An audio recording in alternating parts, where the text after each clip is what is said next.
Did the orcas or killer whale can kill the humpback calf? Whale watchers in British Columbia recently glimpsed a rare encounter involving a group of orcas seemingly attacking a humpback mother and calf in the Salish Sea. The younger orca was small, its dorsal fin not yet fully erect, meaning it was likely only a day old. In video footage captured by a local sailor on May 29th off the coast of Nanaimo on Vancouver Island, the orcas, also known as killer whales, repeatedly slammed against the water near the humpback pair. In this video, we're gonna tell you whale fights male to protect calf whales versus calf. The video is gonna be amazing, so make sure you stick to the end. Before starting the video, be sure to smash that like button and subscribe to never miss out on any of our videos. A Vancouver Island whale watch crew set out on a search Monday, worried for a humpback mother and her calf that they last saw Saturday off Nanaimo's neck point.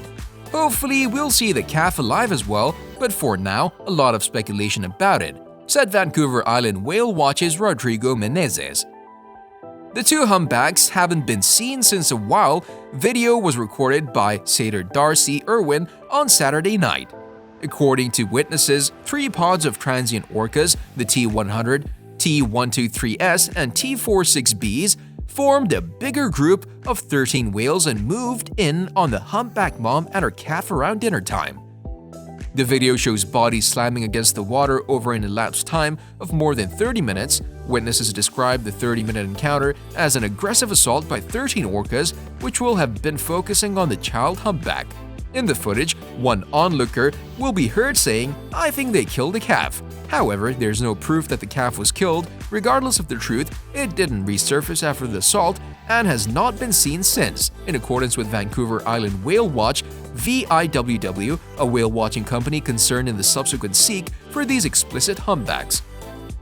The encounter might be considered rare, but orcas are known for their sometimes aggressive behavior toward other marine mammals. In February, for instance, a pod of orcas off the coast of Australia ganged up on and tried to drown a young humpback whale who managed to escape.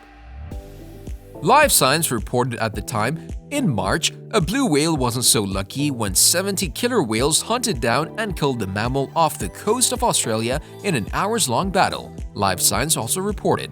Unlike resident orcas, which feed mainly on salmon, transient orcas are known to target other marine mammals and some seabirds, Mallison said. Although transient and resident orcas are considered to be the same species, their differing geographic distribution and diets mean they rarely mix and are classified as distinct ecotypes or subspecies, according to the Center for Whale Research. The scientists noticed sudden and erratic splashing breakout. In the flurry of movement, the whales began circling. The scientists noticed the calf wasn't surfacing. "We saw some splashing and thought they were eating something," says Jared Towers, a cetacean researcher from Fisheries and Oceans Canada. It wasn't until the male swam past their research boat that they realized what was happening. The male had grabbed the newborn infant by its fluke and was dragging it away from its mother.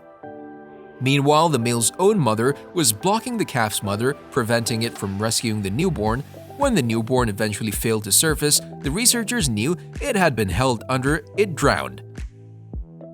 Realizing they were seeing something rare, the researchers went into autopilot, gathering as much data and recordings as possible. They say the fight ceased after the infant was drowned. No signs of feeding were observed, leading them to believe the calf was not killed as prey. Because they lost sunlight, they were unable to return for the calf's body to examine it further. Sailors who told Czech News they had been admiring the mom and calf just before the orcas moved in are overheard saying that they think the orcas just killed the calf. When you get 3 pods and you have 2 very large males there, it does make it a possibility, said Vancouver Island Whale Watch's Rebecca Pirger. That video does suggest that there could have been a predation, but we have no proof one way or another, said Vancouver Island Whale Watch's Shane Brewster. So we're hoping to find the whales that were spotted that night to find out one way or another, according to UBC professor and director of the Institute for Oceans and Fisheries, Andrew Trites. It would be a huge discovery if the orcas did kill the humpback. This is potentially the first documented case of humpbacks being attacked in the Salish Sea, and so it's big news, said Trites. Humpback whale numbers are on the rise in the Salish Sea. having only recently returned to the area after heavy commercial whaling in the late 19th and early 20th centuries drove them away. Mallison said, "There has also been an increase in the number of transient orcas visiting the area in the last few decades," Mallison said. "Those population increases mean there's a lot more interaction between humpbacks and killer whales than in the past," he added. Any encounters between the two species are also more likely to be documented now because there are a lot more eyes on the water due to whale-watching companies like VIWW, Mallison said. However, despite encounters being on the rise, fatal interactions between orcas and humpbacks are almost unheard of in the area. "I've seen several interactions between humpbacks and killer whales over the last decade or two," Mallison said, "but not yet a fatal attack. Towers suspect the male attacked the calf so that it could mate with the 28-year-old female.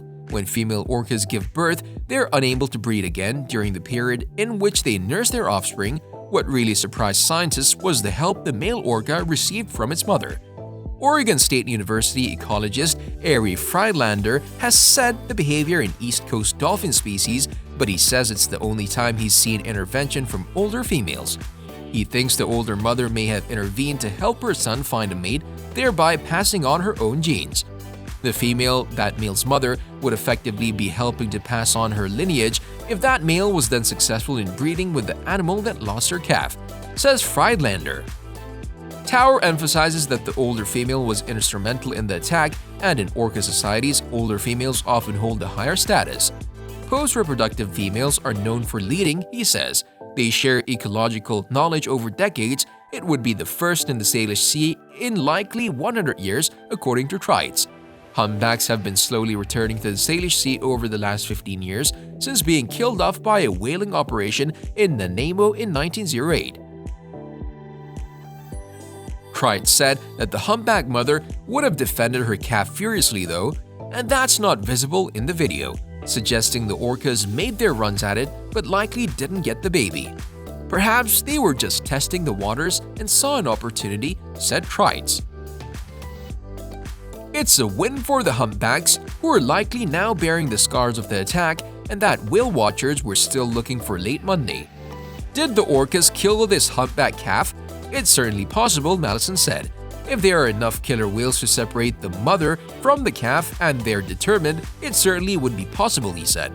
But I'm not convinced that this was the case off of Nanaimo, Mallison added. Many people make false interpretations of what they see when killer whales are harassing large whales.